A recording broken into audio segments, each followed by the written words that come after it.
नमस्कार, good morning all students. आज हम कक्षा 9 और 10 के व्याकरण विभाग की बात करेंगे, जिसमें आज हम व्याकरण में पहला जो एकम होगा हमारा, जिसका नाम है संज्ञा और उसके प्रकार को हम भेद भी कर सकते हैं।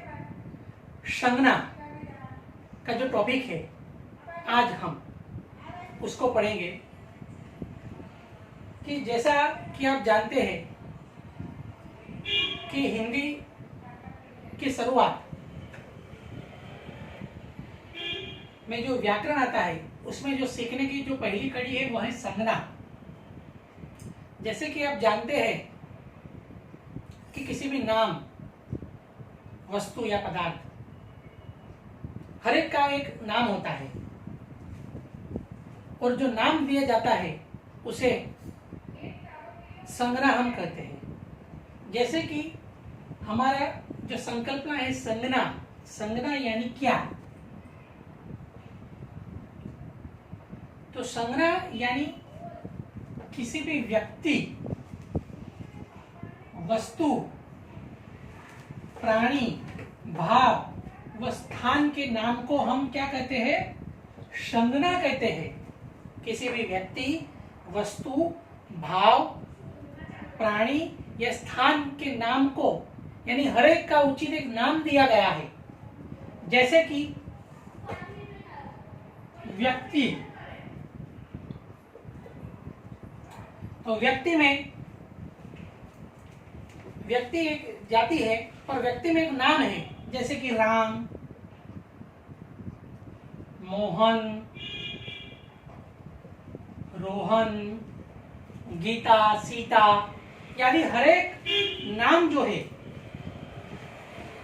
नाम जो शब्द है वह व्यक्ति में आते हैं। वह किस में आते हैं? हर एक नाम एक व्यक्ति में आते हैं। आगे वस्तु में पानी, फल, पुस्तक, कलम आदि, यह सभी वस्तु है, वस्तु के नाम को प्रदर्शित करते हैं। फिर प्राणी, तो मनुष्य, फिर पशु,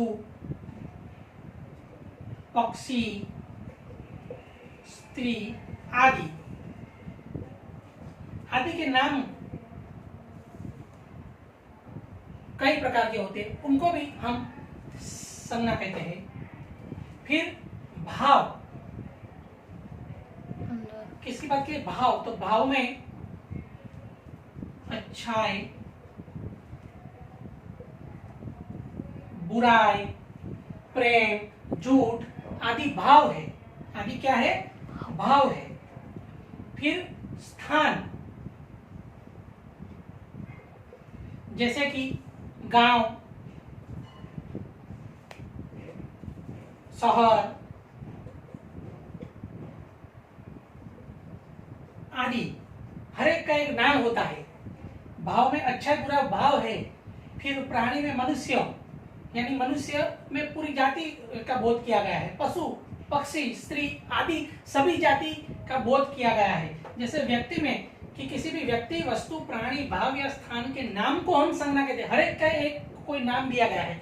वस्तु है तो पानी, फल, चीकू, सफरजन, केले, ऐसे फल के भी नाम है। पुस्तक में भी कई पुस्तक अलग अलग प्रकार की होती है। फिर व्यक्ति में देखे तो राम, मोहन, गीता, सीता, हर एक का एक नाम दिया गया है। फिर प्राणी यानी मनुष्य की जाति का बोध किया गया है। इसमें मनुष्य जाति, स्त्री जाति, सर एक नाम दिया गया है। फिर स्थान यानी गांव, तो अहमदाबाद, सूरत, भरूच, बड़ौदा, ऐसे कई नाम दिए गए शहर के भी। तो उसको क्या कहते हैं? संज्ञा कहते हैं। हर एक का एक नाम दिया गया उसे संज्ञा कहते हैं। जैसे किसी व्यक्ति, वस्तु, प्राणी, भाव या स्थान के नाम को हम संज्ञा कहते हैं। तो यह डेफिनेशन अपना संज्ञा का हुआ है। आप समझ गए होंगे कि किसी भी व्यक्ति, वस्तु, प्राणी, भाव या स्थान के हर एक जो नाम दिया गया है उसे हम संज्ञा कहते हैं। अब हम संज्ञा के प्रकार की बात, यानी संज्ञा के भेद, संज्ञा के भेद की हम चर्चा करेंगे। तो संज्ञा के 3 प्रकार है, 3 भेद है। एक व्यक्तिवाचक संज्ञा, दूसरा जातिवाचक संज्ञा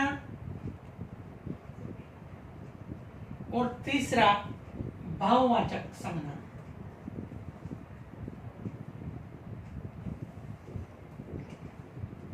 उसमें जातिवाचक के 2 प्रकार दिए गए हैं, एक द्रव्यवाचक संज्ञा,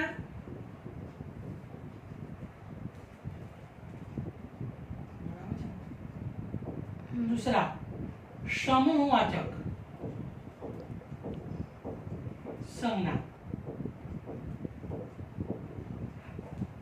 यानी संज्ञा के जो भेद प्रकार है उसमें व्यक्तिवाचक संज्ञा, जातिवाचक संज्ञा और भाववाचक संज्ञा। उसमें जातिवाचक में उसके 2 प्रकार किए हैं, 2 भेद है, एक द्रव्यवाचक संज्ञा बना है और जातिवाचक में दूसरा समूहवाचक संज्ञा बना है। तो आइए उसमें हम पहले बात करेंगे व्यक्तिवाचक संज्ञा की। किसकी? व्यक्तिवाचक संज्ञा की। व्यक्तिवाचक संज्ञा किसे कहते हैं? कि व्यक्तिवाचक संज्ञा किसे कहते हैं? तो जो शब्द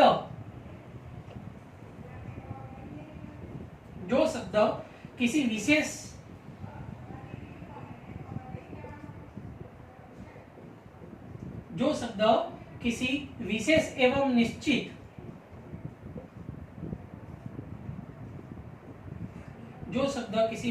एवं निश्चित व्यक्ति के स्थान,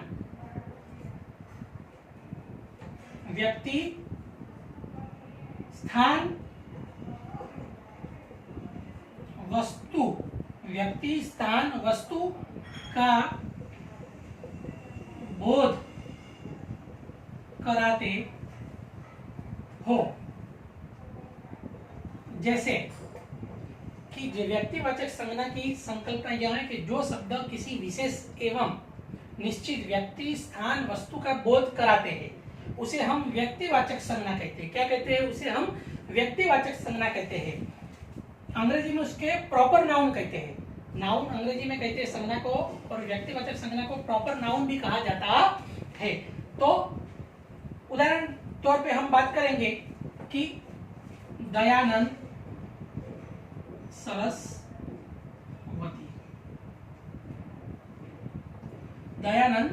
सरस्वती, यह किसी विशेष व्यक्ति का नाम है, किसी विशेष व्यक्ति का बोध कराती है।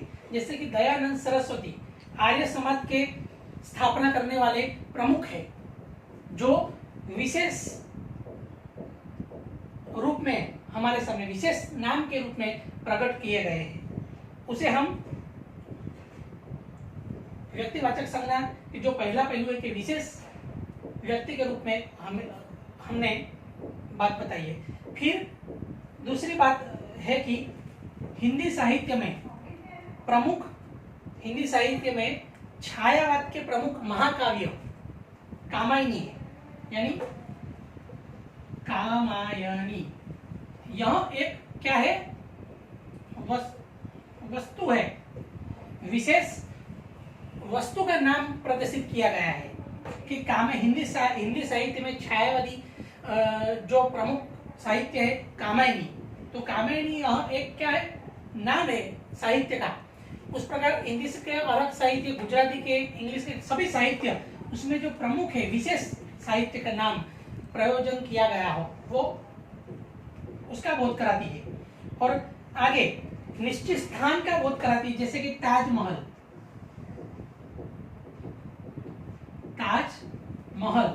तो ताजमहल आगरा में स्थित है, स्थित यानी वहीं पर है, यानी निश्चित स्थान का हमें बोध कराते हैं। तो यानी जो शब्द किसी विशेष व्यक्ति, निश्चित स्थान या वस्तु को प्रदर्शित करता है, उसका बोध कराता है, उसे हम व्यक्तिवाचक संज्ञा कहते हैं। आगे अब हम बात करेंगे जातिवाचक।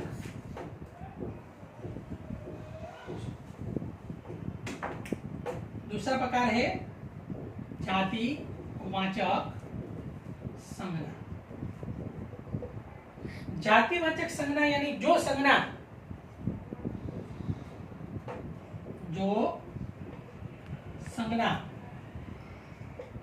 किसी प्राणी, पदार्थ या समूह का,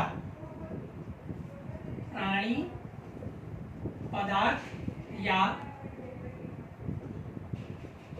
समूह का या समूह की जाति का बोध कराती हो। जो संज्ञा किसी प्राणी, पदार्थ या समूह की पूरी जाति का बोध कराती हो, जैसे कि लड़का दिल्ली जा रहा है, यानी लड़का यहाँ पूरे लड़के की जाति की बात कर रहा है। दूसरे उदाहरण में बात करें तो मेरा विद्यालय, विद्यालय यानी विद्यालय वहां एक विशेष नाम से प्रयोजन किया गया है। उदाहरण और आगे बात करेंगे कि हम रोजाना फल खाते हैं। फल यानी फल एक जाति है, यानी फल में कई प्रकार के फल आते हैं, सफरजन, चीकू, केले। यह फल के नाम को निर्देश करता है, पर फल यानी पूरे फल की जाति का बोध करता है। तो उसे हम किसकी संज्ञा में प्रयोजन किया है? जातिवाचक संज्ञा में प्रयोजन किया गया है। कई बार हम आम या शेर जो है इत्यादि भी जातिवाचक संज्ञा है। आम, तो आम के भी कई प्रकार है। आम जैसे कि केसर, फिर हम लंगड़ा, फिर बादाम, ऐसे अलग अलग नाम दिए गए हैं, पर आम वहां जाति की बात बताई है। उदाहरण आगे हम बात करेंगे जातिवाचक संज्ञा में दूसरे दो प्रकार की बात बताई गई है कि व्यक्तिवाचक कि जातिवाचक में द्रव्यवाचक, द्रव्यवाचक। तो द्रव्यवाचक संज्ञा हम किसे कहते हैं? तो द्रव्यवाचक संज्ञा की जो संज्ञा शब्द ऐसे पदार्थों या द्रव्यों का बोध कराती हो, पदार्थ या द्रव्यों का बोध कराती हो, जिनमें जिससे वस्तुएं बनती है, उसे हम द्रव्यवाचक संज्ञा कहते हैं। जैसे कि उनका तोल और माप भी किया जा सकता है, जैसे सोना, दूध, चांदी आदि उदाहरण हम दे सकते हैं, क्योंकि उसमें हम द्रव्य की भी बात बताई है और तोल माप की भी बात बताई गई है। और आगे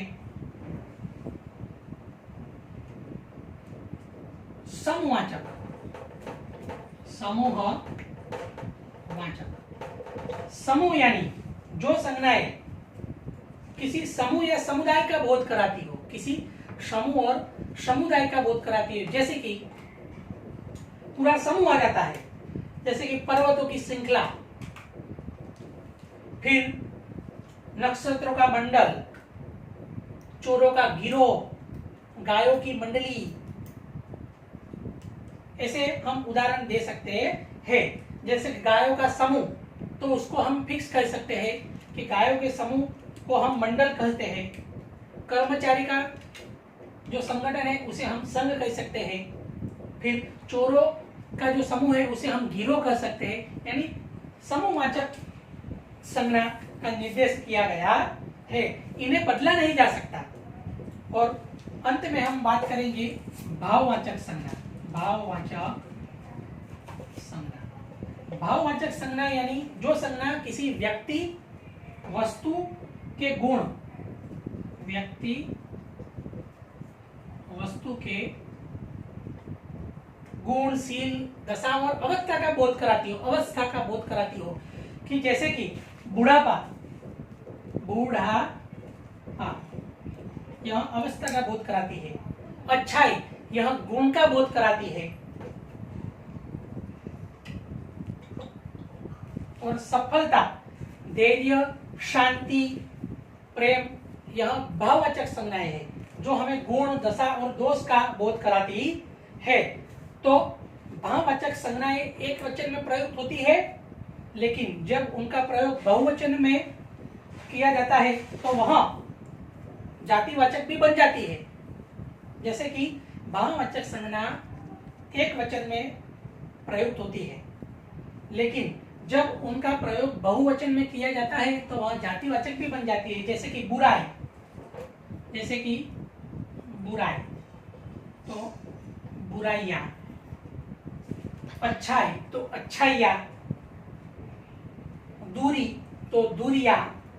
ऐसी जो संज्ञा है एक वचन वो बहुवचन में भी परिवर्तित होती है। तो हम आज इतना ही पढ़ेंगे। Thank you.